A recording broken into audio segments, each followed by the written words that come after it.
Bueno, entonces el primer tema que vemos es termodinámica.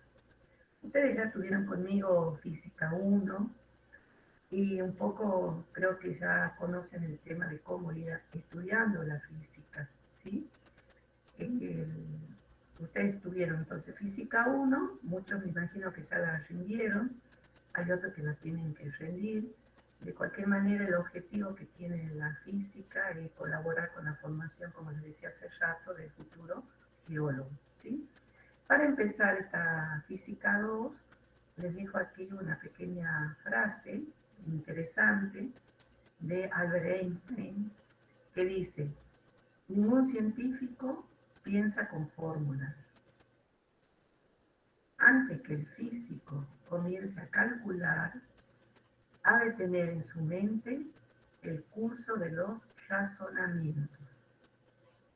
Estos últimos, en la mayoría de los casos, pueden expresarse con palabras sencillas. Los cálculos y las fórmulas constituyen el paso siguiente.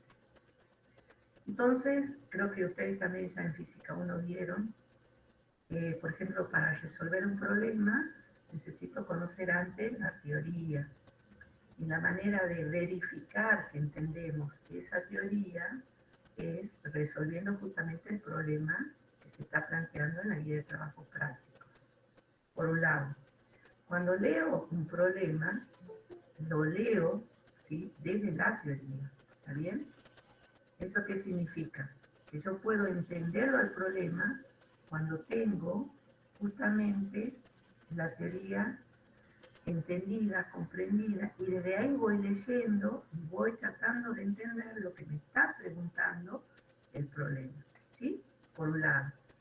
Por otro lado, la forma de resolver un problema, la estrategia que estoy pensando para resolver el problema, el ingenio, en el sentido de decir por qué camino voy, tengo que tomar parte teórica y después ver cómo las uno a esas partes para encontrar las expresiones matemáticas, que serían las fórmulas de ese problema, intervienen en ese problema y poder encontrar una respuesta a la pregunta de ese problema. Entonces, no es que yo de entrada tenga la fórmula para resolverlo. Primero tengo que comprender el problema desde la teoría, y una vez que comprendí cuáles son las variables que están en juego, cuáles son los datos que están en juego, desde allí voy a decidir qué expresión matemática es más acorde. Acuérdense que cuando resuelven un problema, tenemos que leerlo al problema, indicar cuáles son los datos, cuáles son las incógnitas, y siempre recomiendo hacer un pequeño esquema, un dibujito, algo, un gráfico, que me represente la situación, anoto los datos y allí voy a tratar de desglosar las incógnitas y cómo relaciono los datos con las incógnitas en el marco de la teoría que estamos aprendiendo. ¿Está bien? Lo otro que les voy a aconsejar es tratar de estudiar la materia, cada práctico al menos hacerlo 3 veces, al menos a conciencia. Eso nos va a dar la oportunidad de ir de alguna manera comprendiendo el tema y fijando, ¿sí?, en la memoria aquellas expresiones que representan, de alguna manera modelan la situación que estamos estudiando, y eso nos va a permitir tener más agilidad a la hora de leer el problema, encontrar los datos, determinar cuáles son las incógnitas y en base a eso decidir qué expresiones matemáticas me permiten resolver los problemas. ¿Está bien? Lo otro que les voy a aconsejar es, me permito darles este consejo, una vez que han cursado física y la han regularizado, rendirla lo más pronto posible. ¿Por qué? Porque cuando ustedes se dan cuenta, los 3 años nos pasaron volando por un lado, y por otro lado, la cuestión esta de, eh, digamos, dejar tanto tiempo, de alguna manera nos olvidamos. Entonces, cuando más fresquita la tenemos, creo que más beneficioso rendirla rápido, en el sentido de que tenemos los temas ahí recién aprendidos, lo único que tenemos que hacer es estabilizar lo aprendido, formalizarlo en el marco teórico y después, bueno, obviamente, presentarse a rendir la materia. ¿Está bien? Para todo esto, la cátedra obviamente tiene sus horarios de consulta, así que bueno, después ustedes tranquilamente se dirigen a la cátedra y organizamos cuáles son los horarios más convenientes. Profe, Sí, disculpe, yo tengo una duda con respecto a los horarios de consulta. ¿Van a estar publicados en la página de Cúbica o nosotros vamos a coordinar con usted los horarios de consulta? van a estar publicados Ah, en la e-cúbica, porque sobre todo antes de los parciales nosotros aumentamos los horarios de consulta, ¿sí? Entonces, sí, la consulta la tenés por la e-cúbica, digamos, los horarios que van a ser sincrónicos. Aparte de eso tenés el Facebook, que también se van a brindar consultas colocando ahí las preguntas, a través del foro de la e-cúbica y a través del correo electrónico, ¿sí? O sea que tenemos, sí, digamos, distintas formas de acceder a las consultas, ¿sí? Y si hace falta, obviamente, otras vías de acceso, bueno, u otros horarios, mejor dicho, ustedes pueden solicitarlos, ¿no?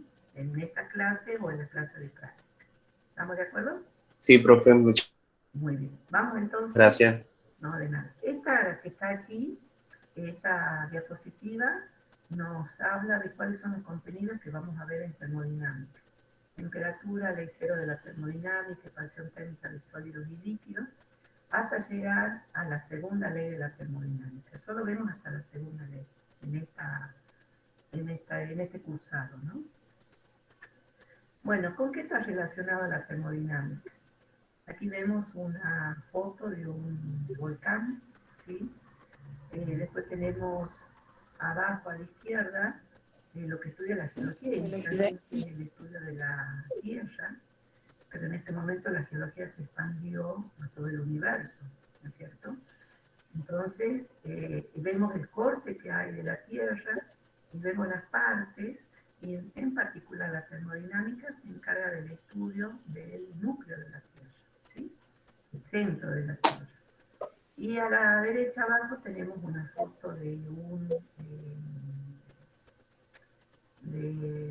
digamos, suelo que ha sido, si ustedes se fijan, la roca que se ha ido partiendo de a poco y queda así en pedazos muy chiquitos y como que el suelo, entre comillas, hay zonas que se está produciendo prácticamente un desierto. Y hay un proceso, ¿sí?, que vamos a estudiar cuando avancemos en la teoría. Y aquí les he puesto un título porque es un tema bastante complicado en este momento. Cada 5 segundos se erosiona una superficie de suelo equivalente a una cancha de fútbol. ¿Sí? Eso es lo que está pasando en este momento en la Tierra. Y ustedes, digamos, son los profesionales que van a trabajar en el suelo, que es uno de los temas que ustedes estudian.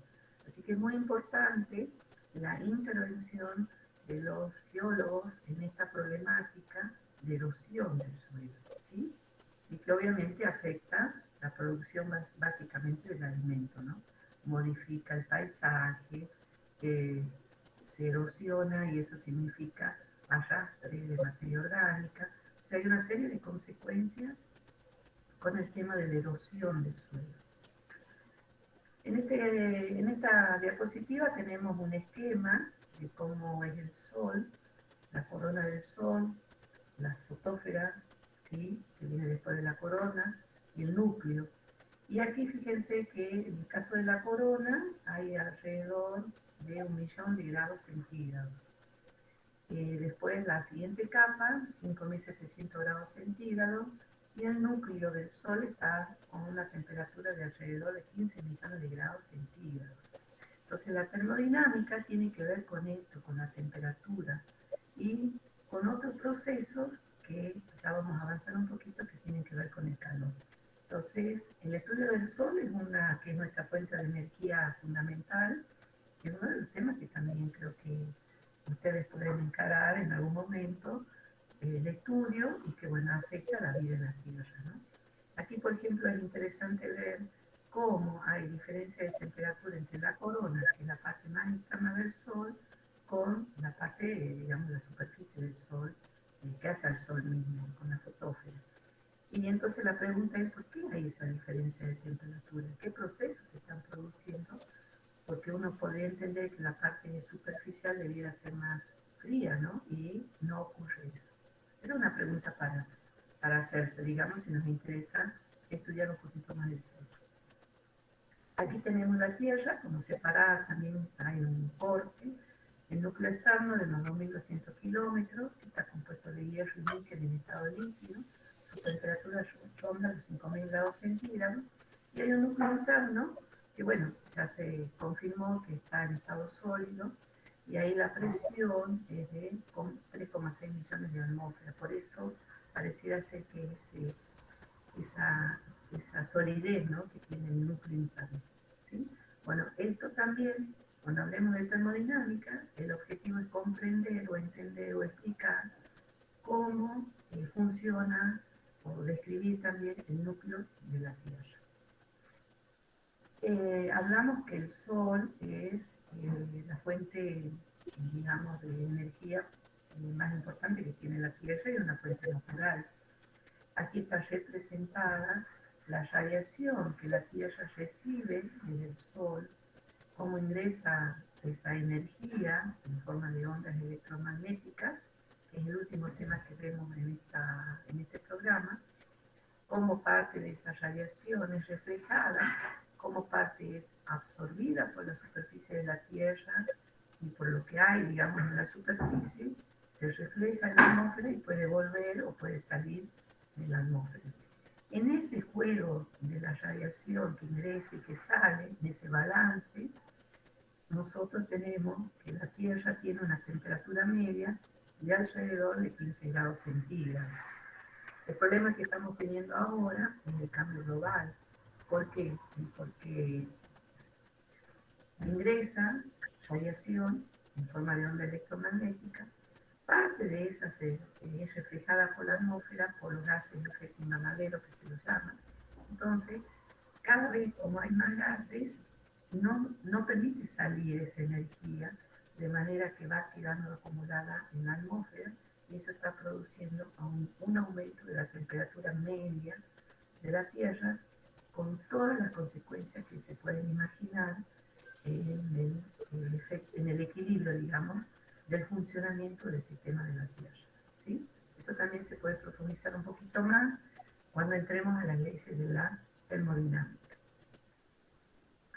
Bueno, y aquí tenemos otra aplicación de la termodinámica. A la derecha hay una fuente de calor, ¿sí?, que puede ser por leña o por algún combustible, que produce el calentamiento de agua, eso produce vapor, y ese vapor de agua permite hacer funcionar un mecanismo y un pistón que puede ir y volver, digamos, y eso mueve una rueda y un motor, finalmente. Ese mecanismo que funciona con una fuente de calor recibe el nombre de caldera. Entonces, esto básicamente podría ser el esquema de los trenes cuando recién comenzaron, ¿no? Los trenes a vapor, digamos. Las máquinas que tiran de los trenes, básicamente el funcionamiento en esa época era a leña. Y bueno, eso después se fue modificando, ¿no? Bueno, entonces, con estos ejemplos, vamos a recordar algunas definiciones, y hay otras que son más nuevas, y que tienen que ver con algunas cosas que ustedes vieron en química. La primera definición que vamos a recordar es el de temperatura, que es un número que se asigna a estados térmicos para compararlos.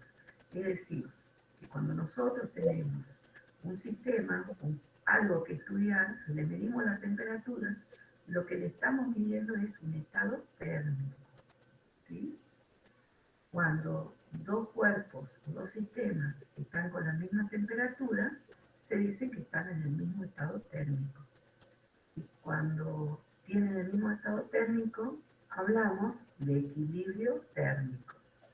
Cuando dos cuerpos se modifican mutuamente hasta alcanzar el mismo estado térmico, hablamos de estados térmicos, ¿sí?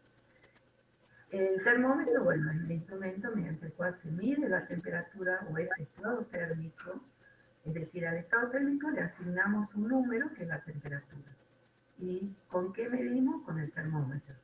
Y ustedes también vieron que está el común, que ya no se usa prácticamente, que era el que funcionaba con mercurio, y ahora tienen termómetros de tipo digitales, ¿no? Hay a gas, hay pirómetros ópticos, o sea que miden los colores, ya vamos a ver por qué, y hay eléctricos, ¿no? Bueno, para medir la temperatura hay escalas termométricas, ¿sí? O escalas de temperatura. Entonces, para definir esa escala, tenemos que tener alguna referencia. Esa referencia que se da en la naturaleza se llaman puntos fijos o fundamentales. Por ejemplo, la temperatura a la que el hielo, se produce hielo, el agua se congela, mejor dicho, o la temperatura a la cual el agua hierve o ebulle, ¿sí?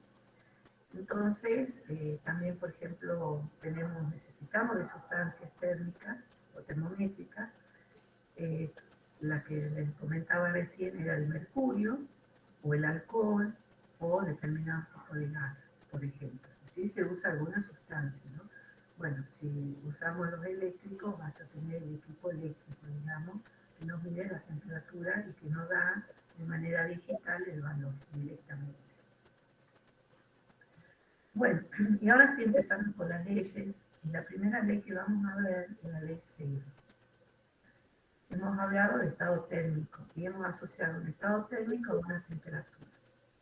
Entonces, si dos sistemas distintos, A y B, por ejemplo, están en equilibrio termodinámico con un tercero, también tienen que estar en equilibrio entre sí.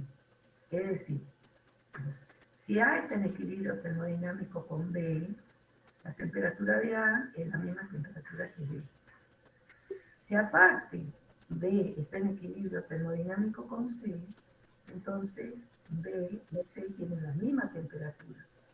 Podemos afirmar que la temperatura de A es la misma temperatura que C. O sea que esto nos permite medir las temperaturas. Entonces, por ejemplo, cuando queremos medir nuestra temperatura, colocamos, y ahora sobre todo en la situación en la que estamos, es clave medirnos la temperatura. Entonces colocamos, supongamos, el termómetro abajo del brazo, en la axila, esperamos un tiempito, lo sacamos y vemos que tiene 36 grados, supongamos, centígrados. ¿Qué significa eso? Que el termómetro indica 36 grados de su temperatura, del termómetro, y está en equilibrio térmico con mi cuerpo. Entonces quiere decir que la temperatura, estamos en estado termodinámico, mi cuerpo con el termómetro, y lo que me está dando es la temperatura de ese estado termodinámico, y donde A y B, mi cuerpo y el termómetro, estamos en equilibrio termodinámico, ¿sí? Bueno, aquí vamos a recordar las escalas térmicas o termométricas. Aquí tenemos la centígrada, que es la común, que es la que todos conocemos, en Salta y en Argentina, y es, la unidad es el grado centígrado o grado Celsius. La escala va, como decíamos hace rato, la sustancia termométrica sería el agua. A 0 grados centígrados el agua está en estado de hielo, en estado sólido, y a 100 grados centígrados a nivel del mar el agua puede hervir, digamos, y pasa del estado líquido al estado gaseoso. La otra escala que tengo aquí es la Reaumur o Reaumur, grado Reaumur, va entre 0 y 80. O sea, nosotros tenemos entre 0 y 100, se divide en 100 partes, cada parte en un grado centígrado. La Reaumur es entre 0 y 80. Se divide de manera que solo tiene, los 100 nuestros son equivalentes a los 80 de la escala grados Reaumur. Y después tenemos la escala Fahrenheit, que es la que se usa en Estados Unidos, por ejemplo, y el grado es el grado Fahrenheit. Y observen que para 0 grados centígrados son 32 grados Fahrenheit y el máximo para 100 grados centígrados son 212 grados Fahrenheit.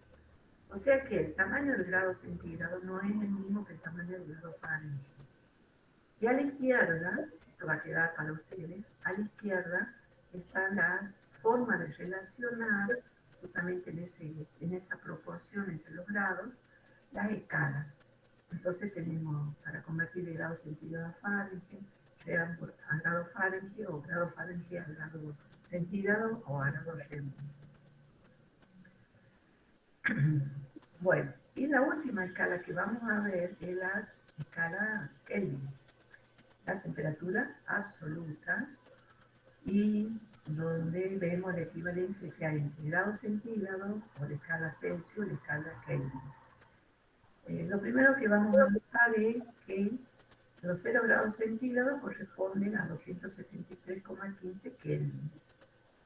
El cero absoluto, ¿sí?, corresponde a menos 273,15 grados centígrados. Lo otro que es interesante es que para 100 grados centígrados corresponde a 373 Kelvin. O sea que para transformar grados centígrados, lo único que tengo que hacer es sumarle 273,15 para obtener el valor, la unidad en Kelvin, ¿sí?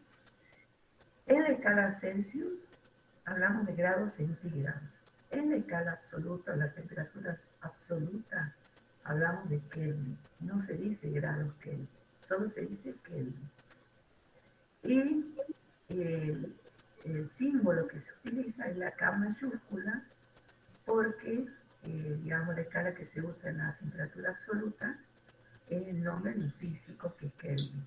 Entonces, como es el nombre de un físico, va con el símbolo E mayúscula.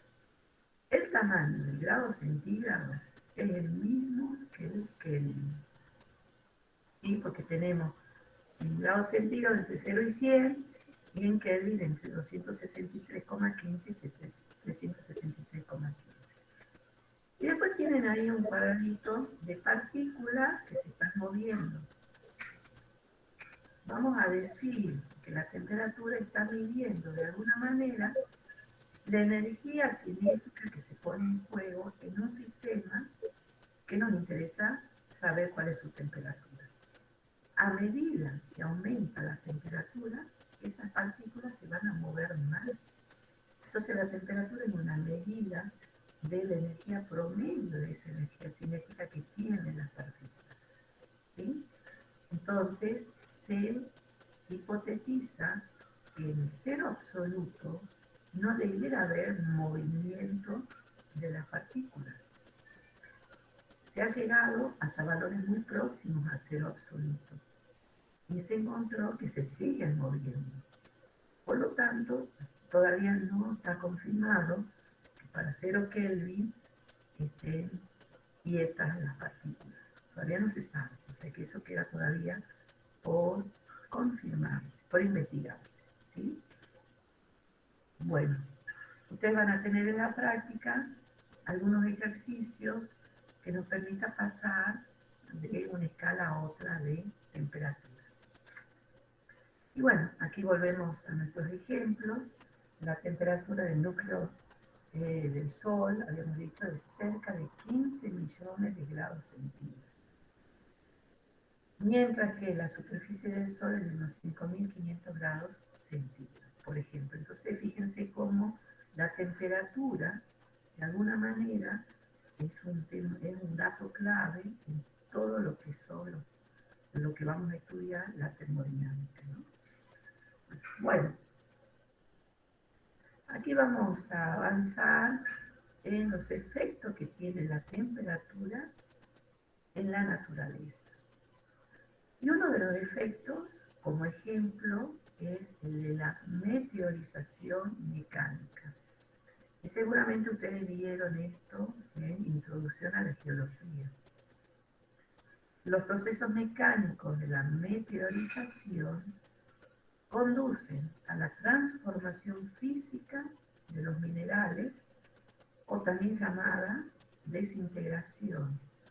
Esto es producido por variaciones térmicas o hídricas, lo cual trae como resultado partículas sueltas de diversos tamaños y formas angulosas, como los plastos, ¿sí? O sea que hay un efecto, digamos, en las rocas, ¿sí?, que produce una transformación del paisaje, decíamos hace rato, y que tienen, a nosotros nos interesa ahora, que ver con las variaciones térmicas, termométricas, o de la temperatura, e hídricas, y vamos a ver por qué. Entonces tenemos aquí, a la izquierda y a la derecha, fotos arriba, de cómo la roca se va particionando, se va desintegrando de alguna manera, hasta lograr pedazos cada vez más pequeños, ¿sí? Y después el viento, el agua, etcétera, la lluvia, va haciendo que eso se pueda desplazar. Y eso es lo que se va modificando como paisaje en el tiempo. Abajo tenemos dos esquemas de meteorización mecánica.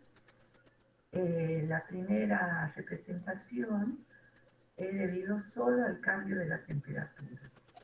Entonces, al mediodía, supongamos, con temperaturas muy altas, ahí tenemos una roca que sufre un proceso de dilatación debido al aumento de la temperatura, sobre todo en zonas como por ejemplo la Puna. Y durante la noche, ya sea porque se oculta el sol, las temperaturas bajan, se reduce el volumen, y bueno, ustedes ven que los colores son distintos, son distintas las sustancias, actúan de diferente manera las sustancias que forman ese pedazo de roca, y como consecuencia trae la ruptura de la roca, ¿sí? Entonces, en lugares donde hay mucha amplitud térmica como la Puna, estos procesos son mucho más evidentes, mucho más comunes. Y después tenemos la meteorización por helada, donde ahí hay agua. Entonces, el agua se filtra en los intersticios de la roca, queda acumulada, después se produce la helada, o sea, la temperatura llega a los 0 grados centígrados.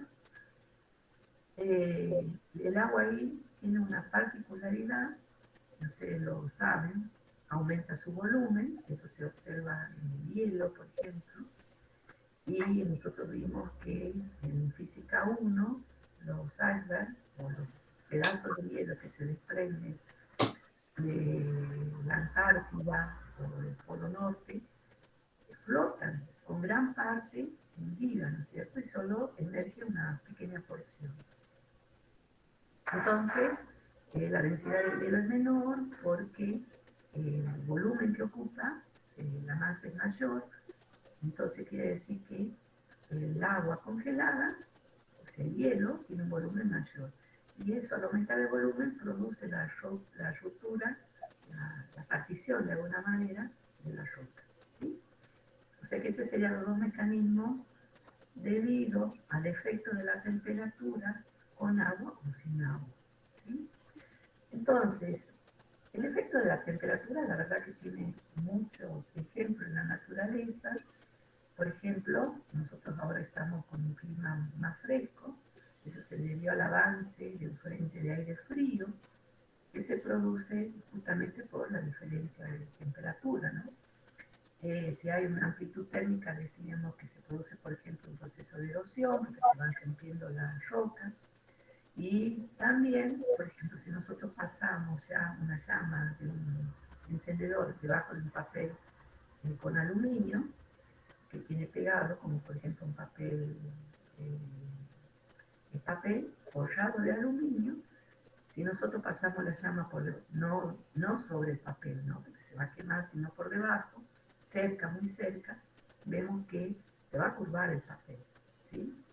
Se va a curvar en un sentido, que bueno, eso lo pueden experimentar, y analizar por qué se curva de un lado y no del otro, por ejemplo. ¿Sí? Bueno, entonces el efecto que tiene la temperatura en la naturaleza recibe el nombre de dilatación. ¿Sí? Vamos a ver tres tipos de dilatación.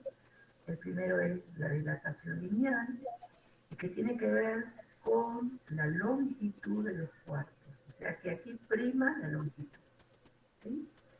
Entonces, un ejemplo son las vías del tren. Si ustedes caminaron por una vía, por ejemplo, yendo a San Antonio de los Pobres, o aquí en el centro, ¿no? La vía esta que va a Güemes, donde todos los días va a ir en un tren, vemos que cada tramo está partida la vía, ¿sí? O sea que no es un tramo continuo. Y la conexión entre un tramo y otro, bueno, se hace como ustedes están viendo ahí en el esquema, con tornillos, ¿no? Y una plaqueta de hierro. Eso significa que hay que dejar un espacio entre un tramo y otro, porque en horarios en que hay mucha temperatura, como al mediodía, la vía se dilata. Si no dejáramos ese tramo, chocarían y se deformarían, obviamente con el peligro que significa para el tren que circula por esa vía. ¿Sí? Entonces, supongamos, tenemos un trozo de cuerpo a 20 grados centígrados, donde prima la longitud, es mayor la longitud, una valla, ¿sí? Por ejemplo, la longitud inicial L0, y se aumenta la temperatura de esa valla, supongamos 80 grados centígrados. La consecuencia, ¿cuál es? Que cambió, es evidente en el esquema, la longitud. Ese cambio de longitud, delta de L, esa variación, ese gradiente, ese incremento de longitud, en este caso es positivo, puede ser negativo también, va a depender de cuál es la longitud inicial que tiene esa valla, o ese alambre, o ese cuerpo longitudinal, de la variación de la temperatura, delta de T, y de alfa, que es el coeficiente de dilatación, y que depende de cada sustancia. Entonces, a mayor longitud inicial, mayor dilatación, delta de L, a mayor salto térmico, mayor delta de L, y qué tan mayor va a depender de alfa, o sea que va a depender de la sustancia. Si nosotros representamos delta de L como L menos L0 y pasamos L0 al segundo miembro, nos queda la expresión que tenemos ahí colocada al final, que dice que la longitud final, L, es igual a la longitud inicial, L0, multiplica a 1 más alfa por delta T. ¿Sí? Nos acordamos aquí y de física 1 que es fundamental el tema de las unidades. Entonces, la longitud inicial va a depender se mide en metros, que es el sistema internacional, delta de T, que es la temperatura absoluta, Kelvin. Podemos usar grados centígrados, y acuérdense que el tamaño del grado centígrado es el mismo que el tamaño Kelvin. O sea que por ahí pueden llegar a trabajarlo en grados centígrados o Kelvin. Lo oficial es trabajarlo en Kelvin, ¿sí? No habría problema por el tamaño, ¿no? Y aquí lo que tenemos en esta diapositiva son ejemplos de alfa, del coeficiente de dilatación, en este caso lineal. Por ejemplo, el aluminio a 20 grados centígrados es 23, 10 a la menos 6, Kelvin a la menos 1. O sea que alfa tiene como unidad Kelvin a la menos 1 o grados centígrados a la menos 1. ¿Sí? El agua es 69, por ahí a la menos 6, ¿no? Kelvin a la menos 1. La plata es 18, o sea que estamos viendo que alfa más grande es el del aluminio, en este caso, perdón, es el del agua en este caso. Pero depende, bueno, después tenemos el etanol, que es alcohol, digamos, 250. El oro, comparado con la plata, es menor. Bueno, estos son algunos ejemplos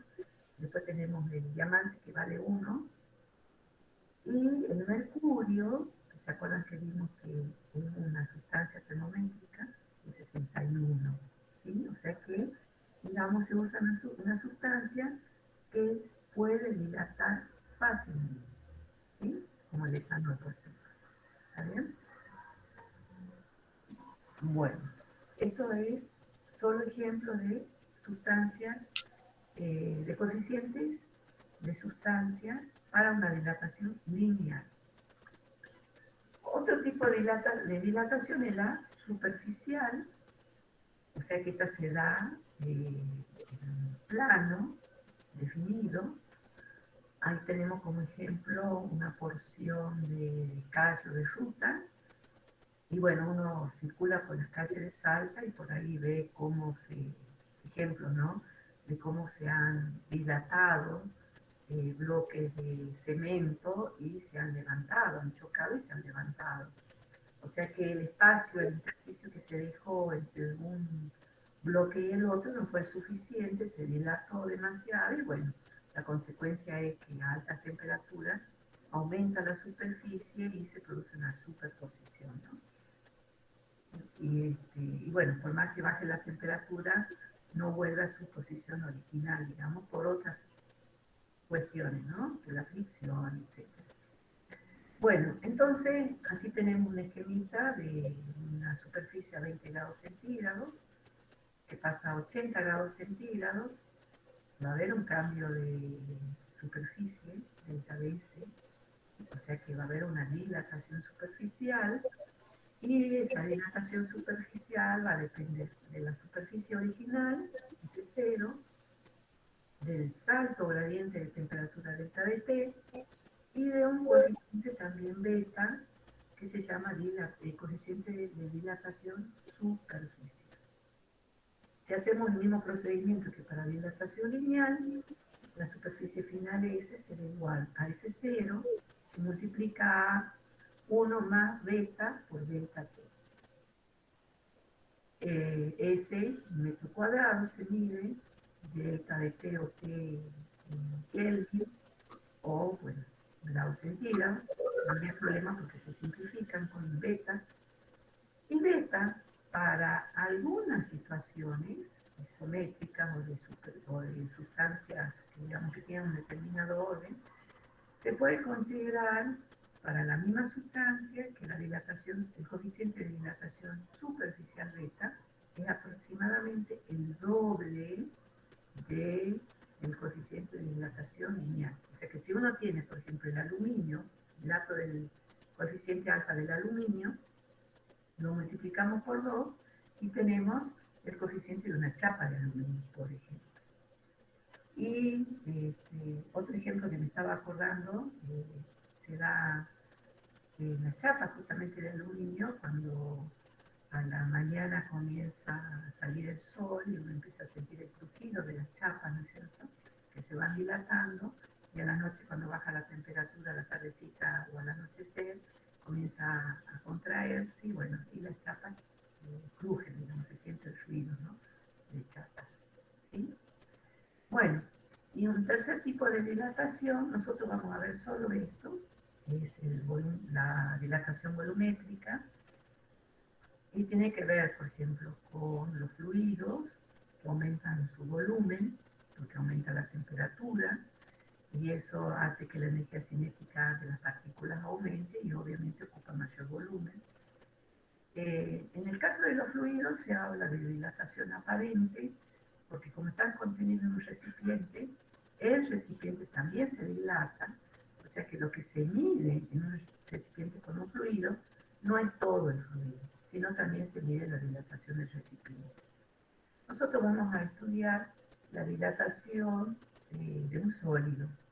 Entonces tenemos, en este caso, un cubo a 20 grados centígrados, que pasa a 80 grados centígrados. La variación de volumen va a depender entonces del volumen inicial y del cambio de temperatura.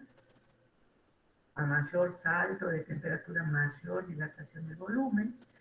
Y el coeficiente de dilatación para un cuerpo que se dilata, digamos, en todo su volumen, es gamma, que va a depender de la sustancia, obviamente, de la que esté constituido ese cuerpo.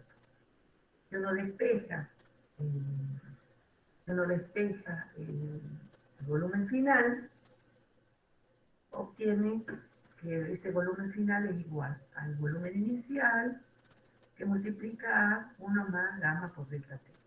Y de nuevo, para ciertas sustancias, gamma se puede obtener multiplicando el coeficiente de dilatación lineal por 3. Y es un valor bastante aproximado. Bueno, y lo que les comentaba hace rato en la meteorización, reciben, en el caso de la meteorización por helada, este fenómeno recibe el nombre de comportamiento anómalo del agua. Entonces, a la derecha tenemos una foto de un iceberg, una porción de hielo que está flotando en el océano y que ahora, debido al calentamiento global, y hay mucha preocupación, digamos, en la comunidad científica y bueno, me imagino que también en los gobiernos, y debiera haber una preocupación en la comunidad, se están produciendo los desprendimientos de glaciares que constituyen tanto el polo norte como el polo sur. En el caso de la Antártida, últimamente se ha producido requebrajamiento de una porción bastante importante de hielo. Y bueno, y ese volumen de hielo todavía no se despegó de la Antártida, pero una vez que se despegue comienza a migrar, digamos, como, como este pedazo de hielo que estamos viendo, ¿no? Un segundito, no sé si hay algún compañero. No, bueno, pensé que había alguien que quería entrar. Entonces, ese aumento de, ese aumento de la cantidad de hielo que está saliendo de los polos y llegando a la, dejándose, digamos, expuestos en el océano, va a traer aparejado un aumento del nivel de agua de los océanos, con las consecuencias obvias, ¿no?, que va a producir eso, ¿sí? Bueno, volviendo al comportamiento anómalo del agua, resulta que aquí tenemos la gráfica del volumen a una determinada temperatura, en este caso está en grados centígrados.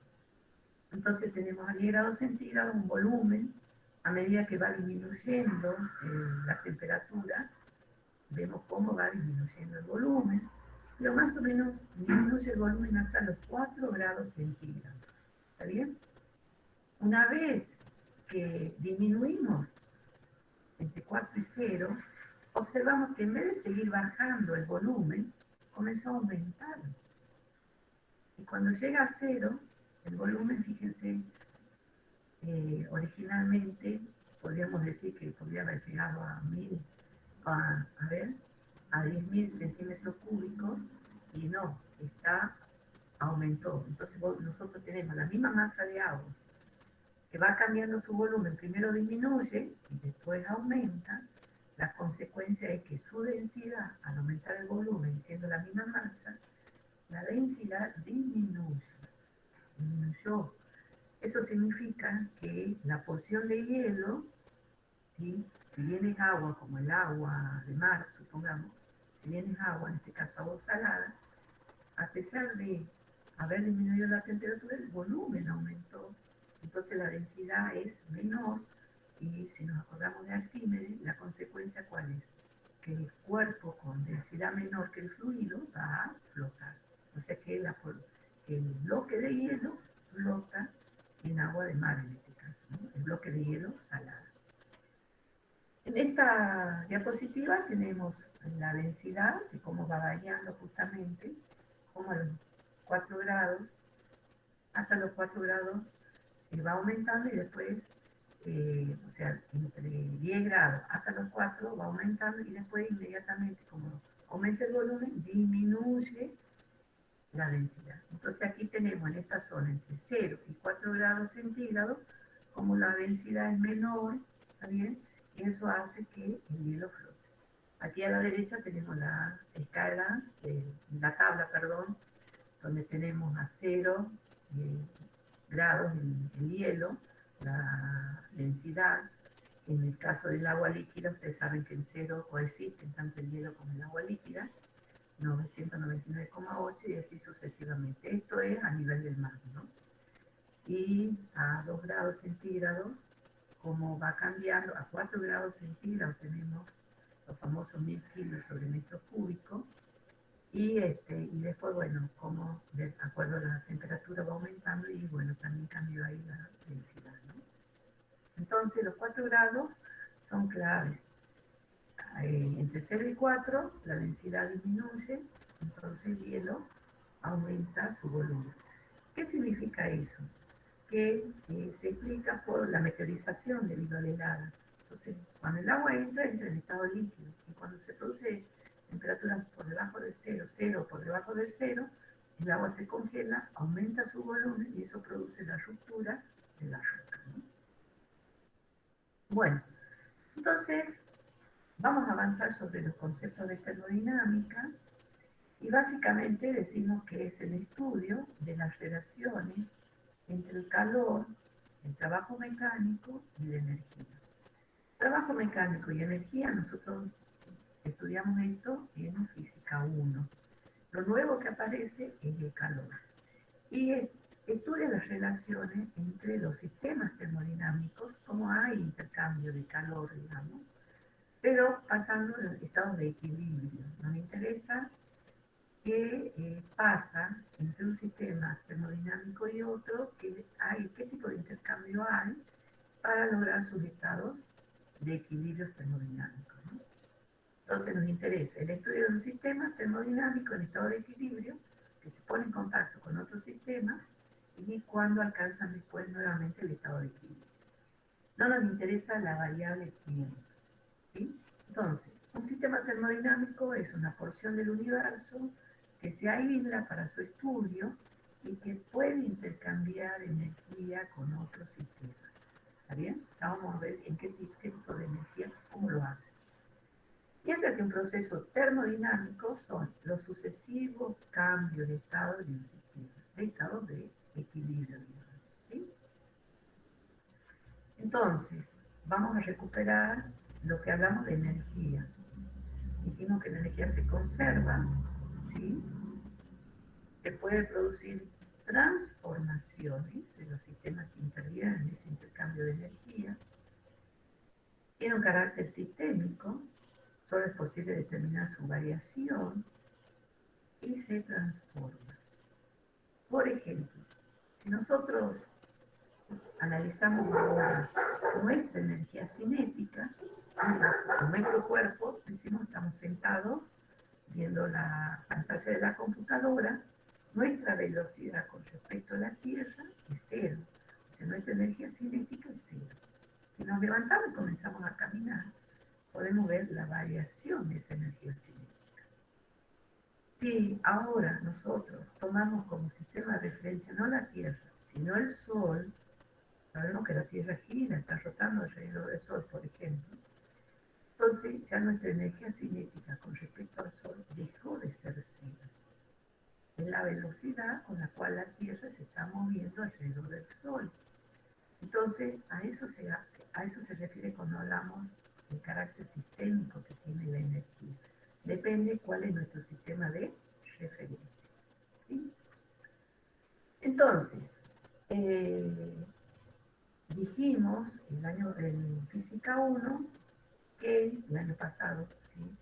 Que hay dos procesos de intercambio de energía entre un sistema y su entorno, el resto del universo, que son calor y trabajo.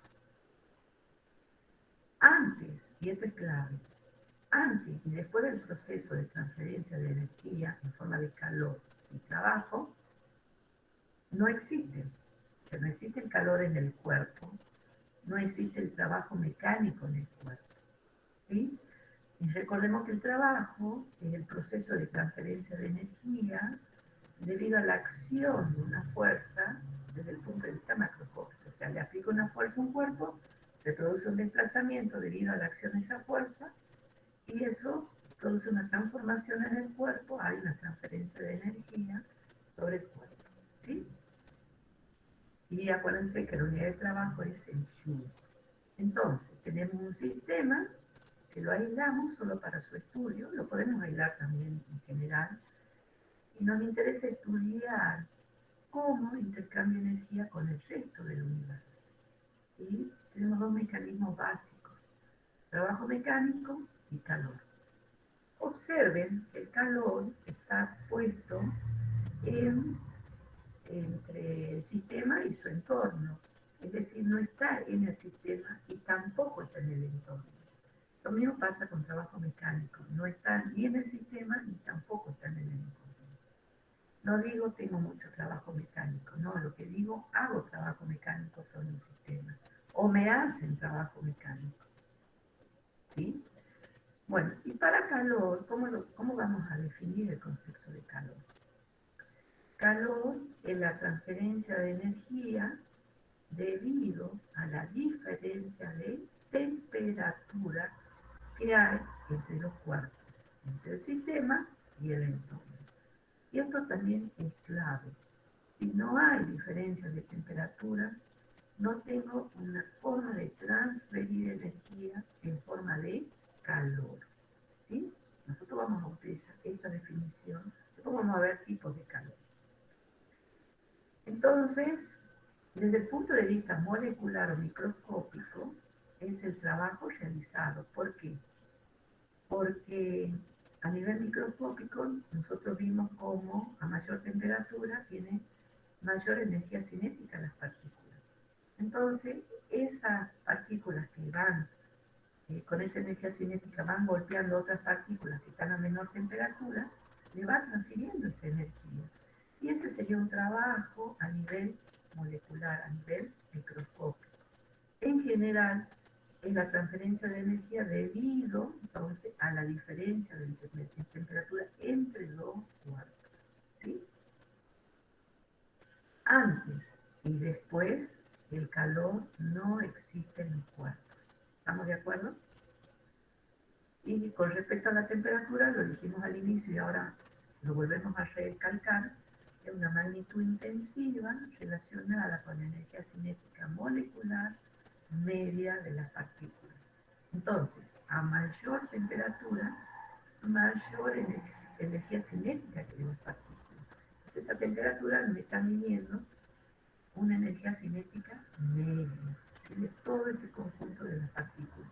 Porque no puedo ir y medir la energía cinética de cada partícula, son millones de partículas. Entonces tomamos la energía cinética media, ¿sí?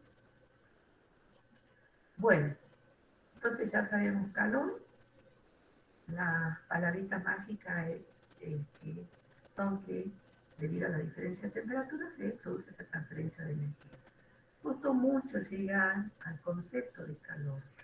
Y eso se lo ve si uno analiza o lee algo de la historia, ¿sí?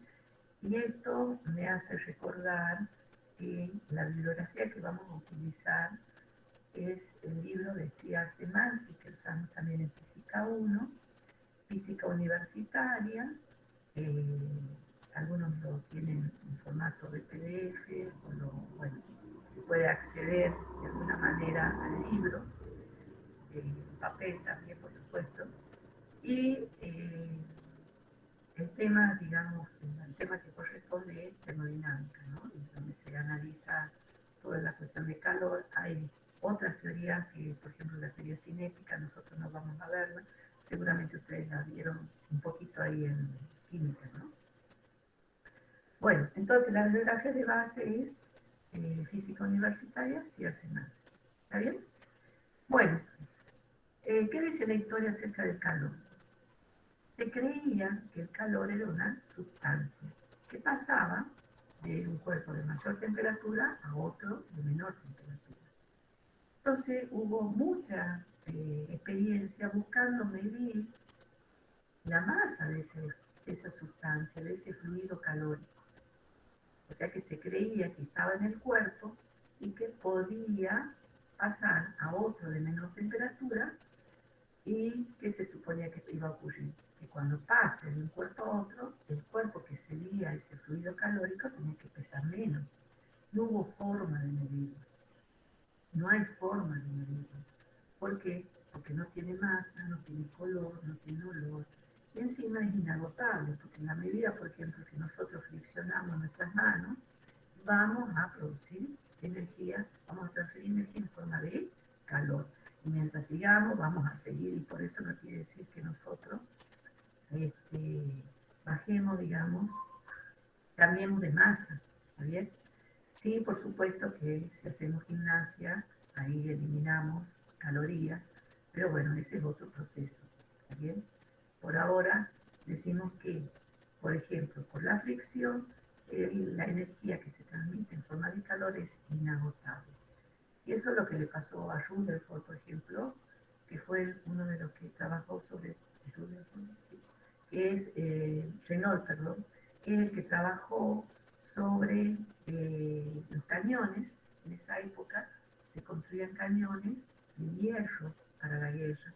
Entonces se los perforaba con introduciendo una mecha, ¿sí? Y cuando la mecha de hierro también comenzaba a acabar el cañón, empezaba a producir calor, o sea, empezaba a eliminar calor, aumentaba la temperatura. Entonces, para poder trabajar, lo que se hacía era ponerlo dentro de un, digamos, de tacho con agua. Y lo que producía era que el agua comenzaba a hervir. O sea que era impresionante la cantidad de energía que se liberaba. Entonces, bueno, Meyer sugirió la equivalencia entre calor y trabajo. El Renault midió el equivalente y Joule lo midió de esta manera. Ahí tenemos un grafiquito de un eje y tiene paletas a los costados sumergidos en un fluido, por ejemplo agua. Entonces, ese eje está conectado a una polea, alrededor de esa polea hay una cuerda, una soga, conectado a otra polea y al final de esa soga hay un cuerpito. Entonces lo que hizo Joule fue dejar caer el cuerpo bajo la acción de la fuerza fixa. Y entonces, al caer, eso hacía que comenzara a girar las paletas dentro del líquido, dentro del fluido. Y entonces se podía medir el trabajo que hacía la fuerza-peso y la variación de temperatura que se producía en el líquido. Entonces se llegó a que el trabajo que se producía de 4,18 joules equivale a una caloría. La unidad de calor en ese momento se medía en calorías. ¿Está bien?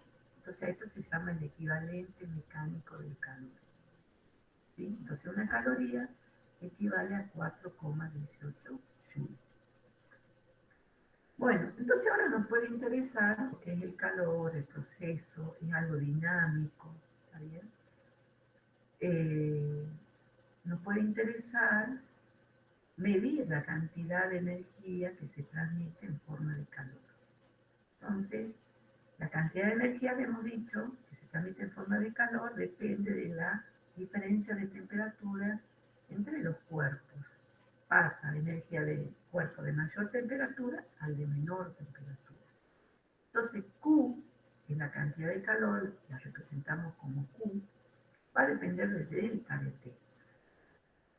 Va a depender de la cantidad de materia que tengamos, o sea, de la masa. Y va a depender del tipo de sustancia que es esa masa, y eso se lo mide con lo que se llama calor específico.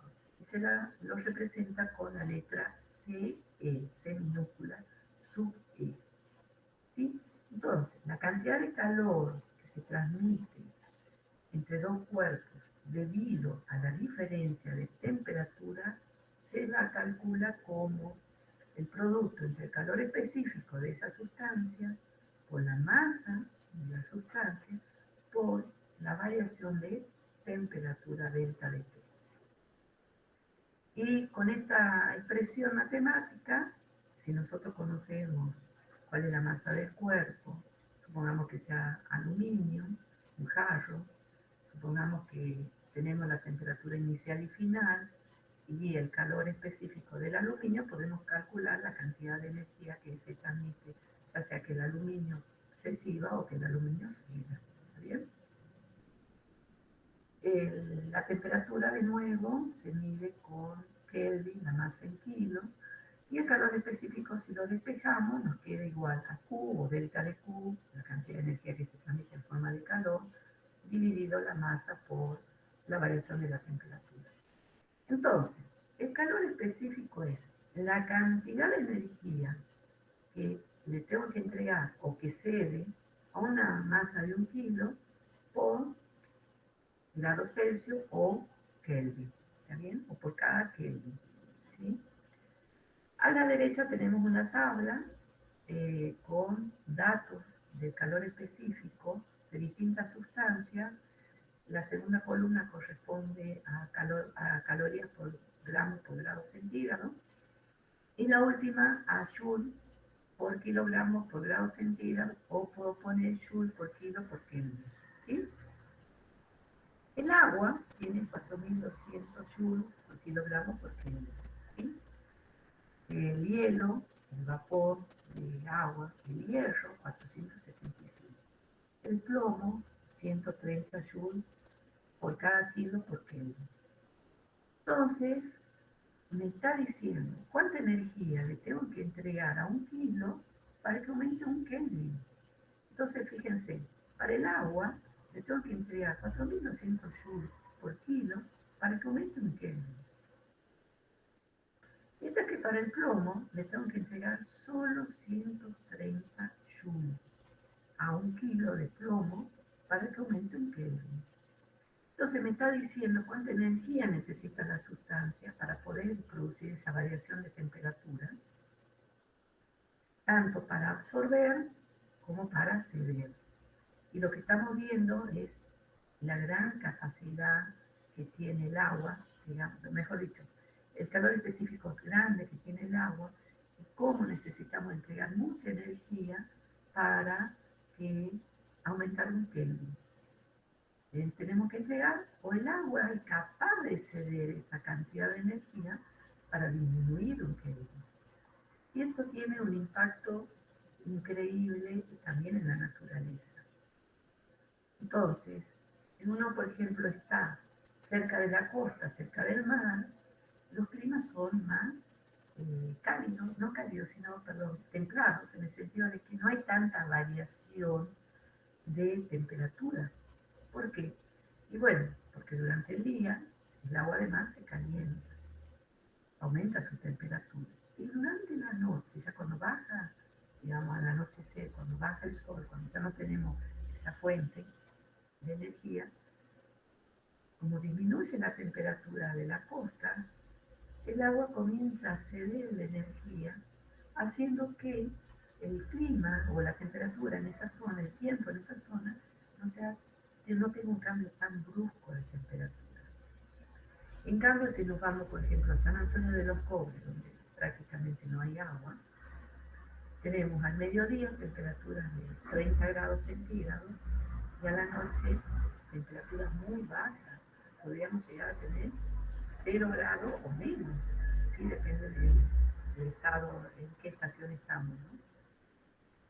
Entonces, ¿y por qué ese salto térmico tan grande en la puna?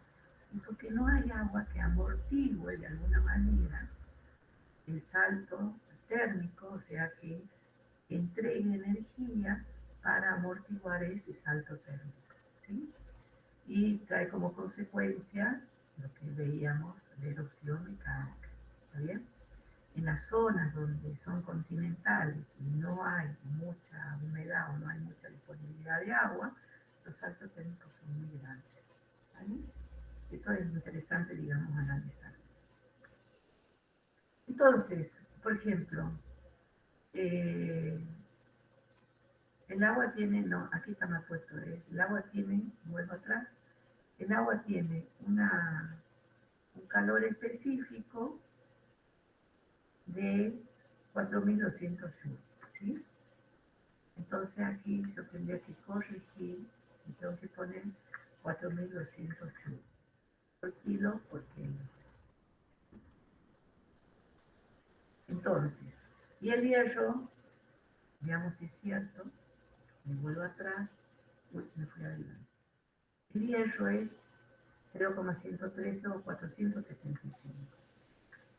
Entonces, Profe, sí, eh, profe, sí, escucho. cuando pone los 4200 del agua, usted en la segunda diapositiva lo tiene en Kelvin y en la anterior lo tiene en grados Celsius. Sí, sí, sí, por eso es que debo haber hecho la conversión sin anotar el valor. Sí, Sí, estamos, sí, por eso es que lo estoy cambiando. Gracias. no, profe. Entonces, aquí lo que tenemos es la diferencia que hay entre el agua y el hierro, o sea, cómo para aumentar un Kelvin necesitamos 4.200 joules, mientras que para el hierro solo 475. Entonces, no es la misma energía para aumentar un kilo de agua que un kilo de hierro, ¿está bien? Y a eso es lo que justamente tiene que ver con la interpretación del calor específico. No todas las sustancias necesitan la misma cantidad de energía para aumentar un Kelvin, ¿está bien?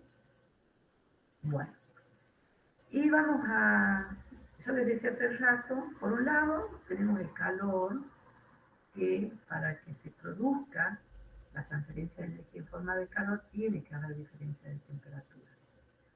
Aquí tenemos representado un eje de coordenadas donde en el eje de las abscisas tenemos el tiempo y en el eje de las ordenadas tenemos la temperatura en grados centígrados.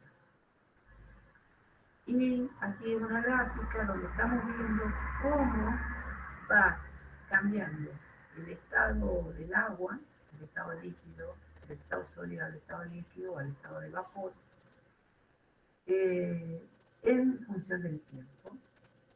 Entonces, por ejemplo, si arrancamos con menos 25 grados centígrados, el agua está en estado sólido, ¿sí? Entonces, para que llegue a 0 grados centígrados, le vamos a tener que entregar cantidad de calor. Como consecuencia, el salto térmico pasa de menos 25 grados a 0 grados centígrados. Resulta que si nosotros le seguimos entregando energía en forma de calor, no se produce un cambio de temperatura a los 0 grados. Lo que sí observamos es que está pasando del estado sólido al estado líquido. O sea que se está produciendo una transformación del estado de la materia, en este caso de agua, pasando del estado sólido al estado líquido. Y esa energía que nosotros le estamos transfiriendo no se está usando para un cambio de temperatura, sí para un cambio en el estado de la materia. La energía que se transmite solo para pasar del estado sólido al estado líquido, que se usa, digamos, para hacer ese paso del estado de la materia, se llama calor latente y es lo que estamos viendo aquí en esta diapositiva. Entonces, la cantidad de calor debido a la transferencia de energía, pero para producir un cambio de estado de la materia, recibe el nombre de calor latente. Y se lo representa con la letra L. Hay un calor latente para la, digamos, pasar del estado sólido al estado líquido, como hay un calor latente para pasar del estado líquido al estado de gas o de vapor. ¿Sí? Entonces, mientras se está produciendo un cambio de estado, la temperatura permanece constante. Si le sigo entregando energía en forma de calor y entre 0 y 100 grados para el agua, se va a producir un salto térmico y el agua comienza a, ya cerca de los 100 grados, a pasar al estado de vapor. A los 100 grados, y yo de entre 0 y 100 está en estado líquido y a los 100 comienza a pasar el estado de vapor, ¿sí? O al estado gaseoso. Entonces, a los 100 grados centígrados a nivel del mar, porque en Salta es menor la temperatura a la cual se produce la ebullición, mientras entregamos energía, no aumenta la temperatura, pero sí está cambiando de estado esa agua que estaba en estado líquido. Entonces, a 100 grados centígrados, ese calor se usa para producir un cambio de estado. Y una vez que se logró en todo el paso del estado líquido al estado gaseoso, va a poder seguir aumentando la temperatura, pero solo en el estado de vapor. Entonces, nosotros tenemos distintas transformaciones de estado, ¿sí? De la fusión del sólido al líquido, a 0 grados hay, en el caso del agua, hay un calor latente, del líquido a gaseoso hay otro calor latente. Y ahí tenemos los otros cambios de estado, que se puede pasar del sólido al gaseoso directamente. Por ejemplo, en un estado líquido hay partículas de agua que están en estado de vapor, que van y vienen y son atrapadas por el líquido. Hay vapor que está por arriba de la superficie del líquido. Pero cuando llega a los 100 grados se produce realmente la transformación de cambio de estado. Entonces, vuelvo al anterior, tenemos una parte donde hay un salto térmico, que puedo calcular el calor, la cantidad de calor que se necesita debido a la diferencia de temperatura. ¿Sí? Hay un calor específico para ese cambio, digamos, de temperatura.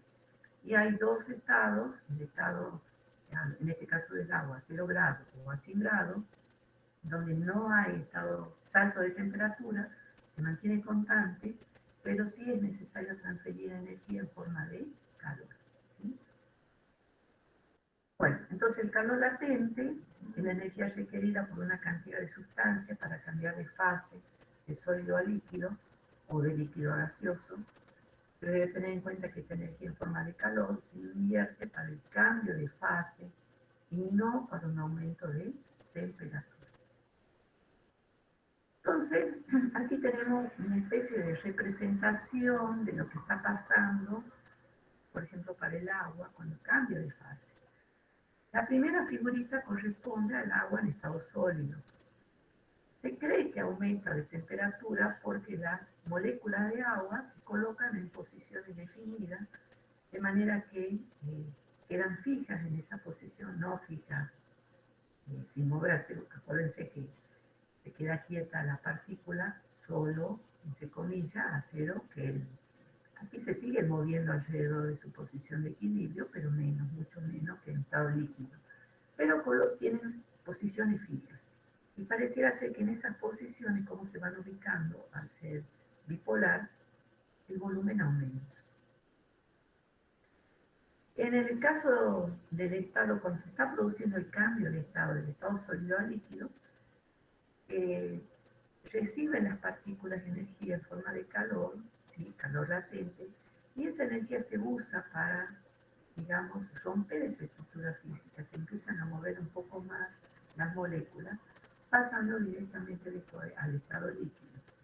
Y de allí, como influye en el estado líquido, digamos, la energía que disponen las moléculas les permite cierto movimiento entre los 0 y los 100 grados centígrados. Finalmente, ya en estado de vapor, primero, para lograr eso, las partículas se desprenden unas de otras, ¿sí? Las moléculas de agua.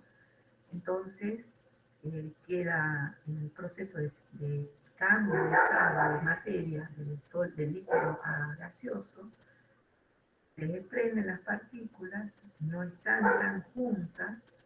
Allí se utiliza el calor latente de vaporización y después, bueno, ya cuando se evaporó toda la sustancia líquida, se puede seguir aumentando la temperatura de ese vapor de agua, pero las partículas se están moviendo en forma aleatoria. ¿Sí? Entonces, esa sería la explicación en qué se usa la energía que recibe el agua en forma de calor para aumentar la temperatura, o viceversa, cómo tendría que ir cediendo energía en forma de calor para poder pasar del estado de vapor al estado líquido y finalmente al estado sólido. Bueno, ejercicio de todo esto van a encontrar de nuevo en la guía de trabajo práctico. ¿Sí? Entonces ahora nos interesa analizar la forma de transferencia de energía en forma de calor. O sea, el calor es una forma de transferencia de energía debido a la diferencia de temperatura, pero a su vez el calor lo podemos clasificar en 3 tipos para poder explicar algunas formas de esas transferencias, ¿sí? Que son también interesantes porque este tema ustedes lo van a utilizar, por ejemplo, todo lo que es termodinámica. Vimos algún ejemplo del volcán, del proceso de erosión, por ejemplo, cómo va cambiando el suelo. En vulcanología van a usar este tipo de clasificación de formas de transferencia de energía en forma de calor, ¿sí? Hay 3 formas de transferencia de energía en forma de calor: conducción, convección y radiación. ¿Sí? Vamos a empezar por la primera, la conducción. Pero antes de avanzar sobre la definición, vamos a ver ejemplos. Aquí a mano derecha tengo una varilla de cobre que se acerca a una llama, ¿sí? Si nosotros digamos, aprendido aquí el aparatito, de manera que hay una llama ahí, yo acerco el alambre de cobre a la llama y después de un cierto tiempo dejo que se caiga porque me estoy quemando los dedos. Pero se acerca una madera, por ejemplo, una porción de madera, después de un cierto tiempo lo que se va a empezar a quemar es la madera, pero no me voy a quemar por la temperatura, digamos, no siento que esté la temperatura alta en el extremo de la madera.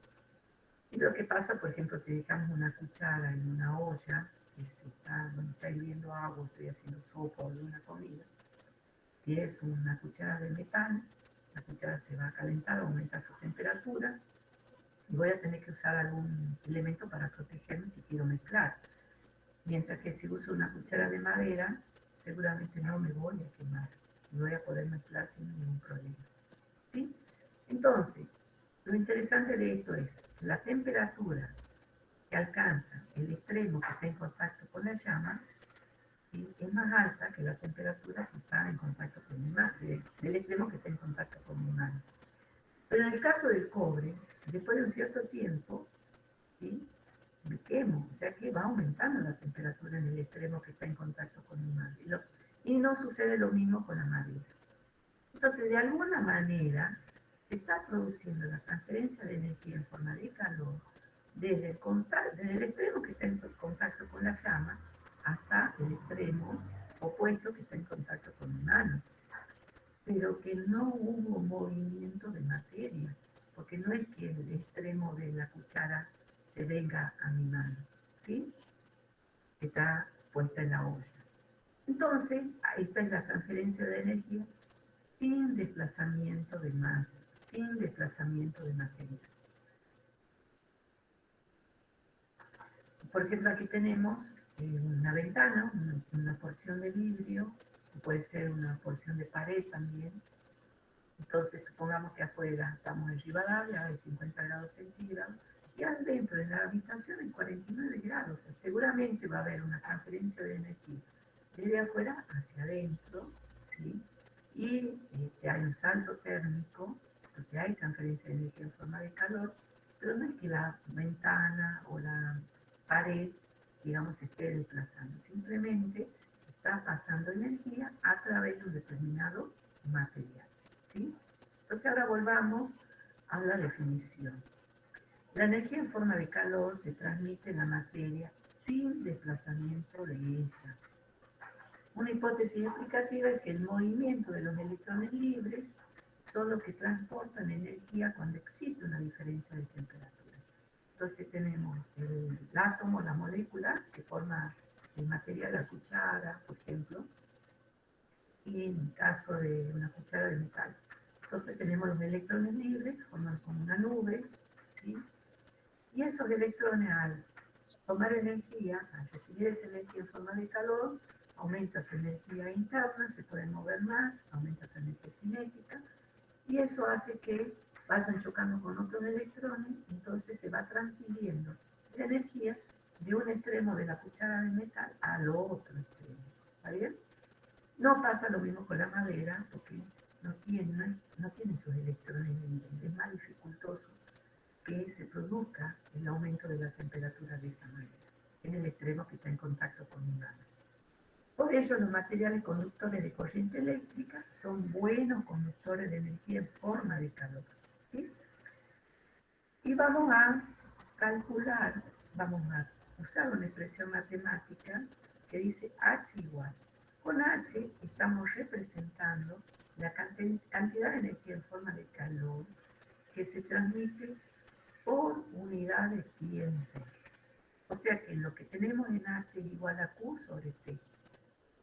Y como es energía por unidad de tiempo, lo que tenemos es la potencia transmitida.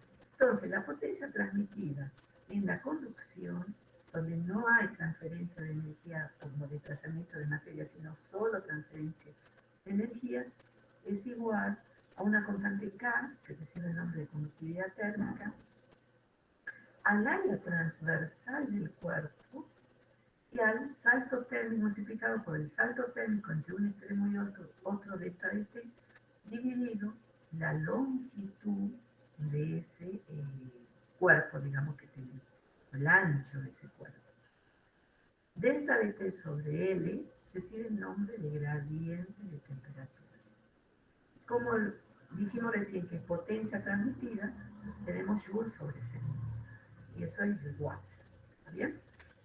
Entonces, de nuevo, la potencia transmitida en la conducción, calor sobre tiempo, es igual a la conductividad térmica multiplicado por el área transversal, multiplicado por el delta de T, dividido la longitud, el ancho o el espesor de esa pared o de esa valla a través de la cual se está transfiriendo energía en forma de calor por conducción. ¿Sí? Entonces volvamos a nuestro ejemplo. Tenemos esta pared, el ancho de la pared, este espesor, L, la temperatura, digamos, va siempre, la transferencia de energía siempre va de mayor temperatura al de menor, entonces el salto térmico en este caso es de 1 grado centígrado. Nosotros podemos hacer dos cosas. El delta de T final menos T inicial, pero lo podemos invertir y de manera que nosotros nos tenemos que asegurar que el flujo de energía en forma de calor por conducción es de mayor temperatura al de menor, siempre va a ser positivo. ¿Sí? En el caso de una expresión más precisa, podríamos decir, podemos hablar del diferencial de Q sobre el diferencial de la longitud. ¿Sí? En ese caso, si uso esa expresión, le voy a tener que poner un signo negativo a la cantidad de calor transferida por unidad de tiempo para que siempre me dé un valor positivo, ¿no?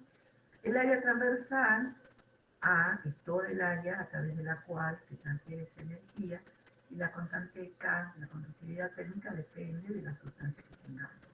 Aquí, por ejemplo, tenemos plata, 0,97, cobre, 0,92, corcho, fíjense, 0,0001, ladrillo, un poquito más conductor que el corcho, la madera, más el corcho también, el hielo, no es un buen conductor térmico, de conductividad térmica, y el vidrio.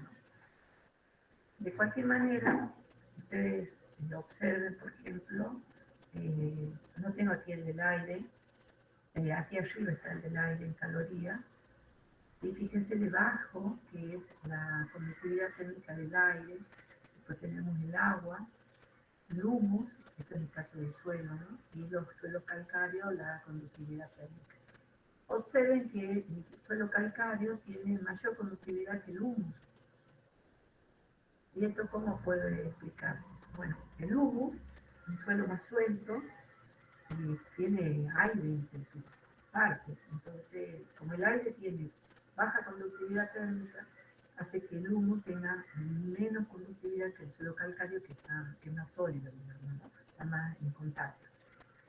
Entonces, el aire es un mal conductor térmico, es un buen aislante térmico, el aire. Por eso en las zonas frías, por ejemplo, se usan las ventanas con doble vidrio. Entonces, entre vidrio y vidrio hay aire. Por eso también en invierno nosotros usamos camperones que si uno los aprieta digamos, no tiene mucha masa. ¿Por qué? Y porque lo que hace el nylon, ese algodón de nylon que tiene adentro, es acumular aire. Entonces lo que estamos usando son camperones donde estamos utilizando el aire como un aislante térmico y evitando que la energía que sale de nuestro cuerpo en forma de calor hacia afuera, que está a menor temperatura, sea mucha, digamos, queda acumulada dentro del camperón, ¿no? Las gallinas también cuando hace frío, ¿qué hacen? Levantan sus plumas y acumulan aire. Entonces tenemos ahí una forma de cubrirse ellas para no sufrir, entre comillas, el frío, ¿no? La baja temperatura. Bueno, esto es conducción térmica. Vamos a otro ejemplo, a otra forma de transferencia de energía en forma de calor, que es la convección. Y vuelvo también primero al ejemplo y después vamos a la definición. Tenemos arriba una estufa, el aire con el contacto con esa estufa se calienta por conducción, las partículas del aire logran mayor energía cinética, aumenta el volumen que ocupan, entonces disminuye la densidad del aire caliente, como está dentro de un lugar donde hay partes de ese fluido a distintas temperaturas, entonces la densidad del aire caliente es menor, asciende por el principio de Arquímedes, se enfría arriba y ahí disminuye la densidad, desciende y se produce el movimiento, ¿sí?, de la masa de aire debido a diferencias de temperatura por diferencia de densidad. ¿Está bien? Esa sería la transferencia de energía en forma de calor por convección debido al movimiento de masa. Entonces, primero hay un área en contacto, con este caso con la estufa, se calienta, aumenta su volumen porque aumenta su energía cinética, disminuye la densidad, se eleva, entonces hay todo un desplazamiento de masa. Eso, la convección es un proceso natural, digamos, debido a la diferencia de temperatura, que trae como consecuencia la diferencia de la densidad. Y a eso nosotros lo reforzamos con un ventilador, por ejemplo, tenemos una convección forzada, potenciamos, digamos, el movimiento del aire. Abajo tenemos una power que está en contacto con una llama, la de la cocina, y vemos las burbujas, o sea que comienzan aquí a aumentar la temperatura, el agua que está en contacto con el recipiente, a través del recipiente con la llama, aumentando su temperatura y se empiezan a producir corrientes convectivas, o sea, porciones del fluido que está a mayor temperatura, se eleva, porque está a mayor temperatura disminuye su densidad y desciende el líquido del frío. Entonces se produce corrientes convectivas hasta que finalmente todo el fluido alcanza la misma temperatura. Y si lo dejamos, nos olvidamos la pava hirviendo, en algún momento vamos a encontrar que ya no hay fluido porque se evaporó todo. Aquí tenemos otro mecanismo donde se inyecta aire caliente para secado, por ejemplo, de grano, y ahí sí necesitamos convección, se ayuda con la convección forzada para poder atravesar todos los granos o las hojas de tabaco, lo que fuere, para ayudar a secar. Y por arriba sale ese calor, ¿no? O sea, puede atravesar todos los granos produciendo ese calor. ¿Sí? Volvamos a la definición. La energía se transmite por el movimiento del fluido que puede ser natural o forzado. Si se calienta un líquido o un gas, su densidad disminuye al aumentar el volumen.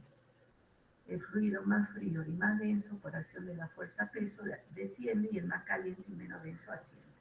Esto genera un movimiento exclusivamente causado por la no uniformidad de la temperatura del fluido y se denomina convección natural. Solo cuando hay convección natural. Mientras que se llama convección forzada, cuando se aplica al fluido un gradiente de presiones que produce el movimiento. Entonces aquí también tenemos una potencia, H, que es calor por unidad de tiempo, que se transmite por convección debido al desplazamiento de la sustancia, ¿no? Vamos a estudiar solo este caso particular. Para cada convección, para cada ejemplo de convección, hay una expresión matemática. Nosotros vamos a usar esta, que es la más genérica. Hay una constante de convección que depende para una determinada sustancia y, bueno, en caso, digamos, de un fluido en contacto con una estufa o con algo que le va transfiriendo energía en forma de calor, el área de contacto se multiplica por S, el área de contacto, y por el salto térmico delta de T de temperatura que hay en esa porción de fluido. ¿Está bien? Entonces tenemos un coeficiente de convección y tenemos un área de contacto. Y obviamente el salto de temperatura. Veamos otros ejemplos. Arriba a la izquierda tenemos las corrientes marinas. Desde el sur, del polo sur de la Antártida, digamos, ascienden,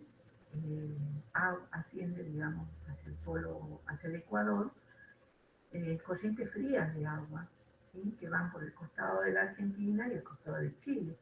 ¿Cuál es el efecto? El costado de Chile, la costa de Chile es fría, y la costa de Argentina también es fría, hasta la altura un poco de Buenos Aires, un poco más. Y fíjense cómo la corriente marina del sur va desplazándose, pasa por África, se calienta a la altura del Ecuador y desciende ya caliente esa corriente marina, volviendo por la costa de Brasil. Entonces las costas de Brasil son costas de una temperatura bastante interesante, caliente, ¿no? Fíjense que esa corriente también del Ecuador, que sale de aquí de África, calienta toda la zona del Caribe, ¿sí? Ahí se vuelve, digamos, se sigue calentando, y esa corriente luego atraviesa, va por el norte de Europa, pasa también, aquí está Gran Bretaña, y bueno, sigue, ¿no? Mientras que del norte, del polo norte, en Groenlandia, desciende también una corriente fría que toca toda la costa este de Estados Unidos, por ejemplo, en este caso, ¿no?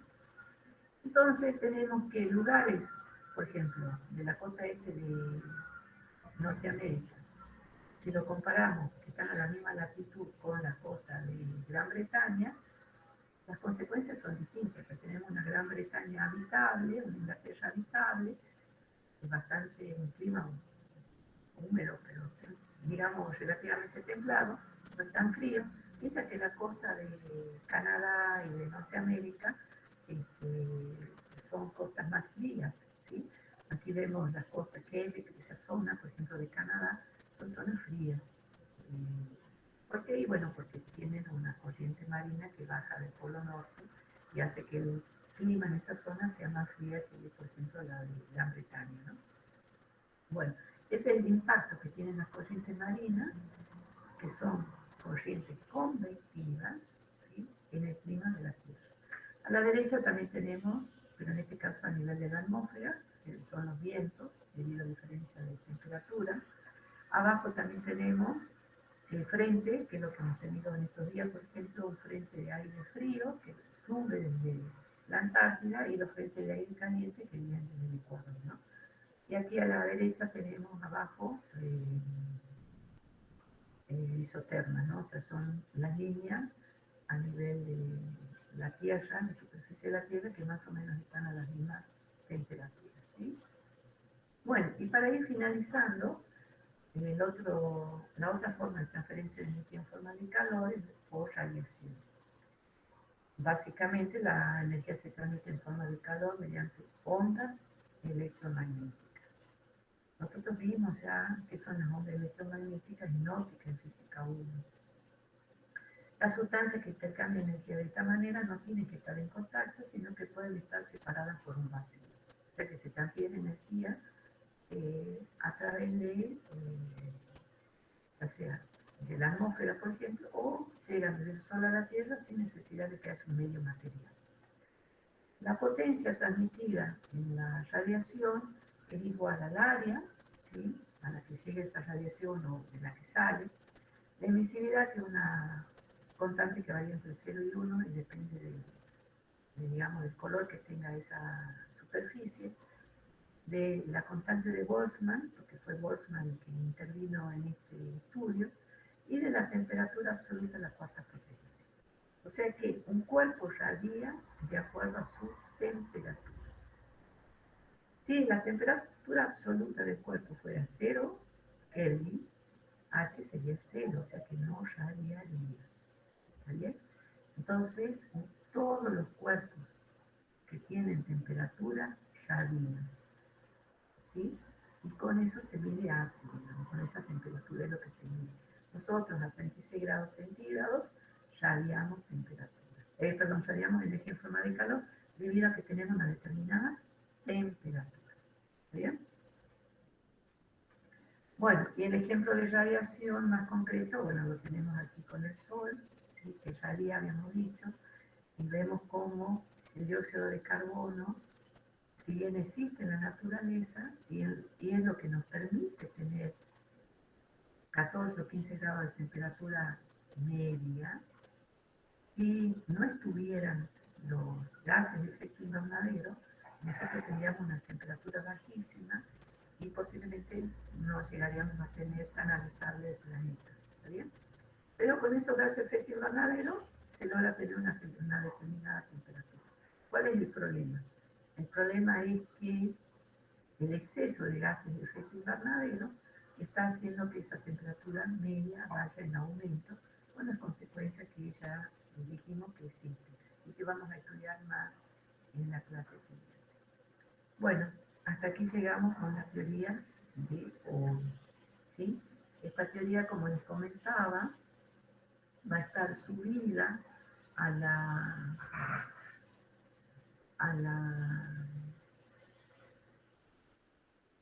¿cómo se llama? A la e-pública, ¿sí?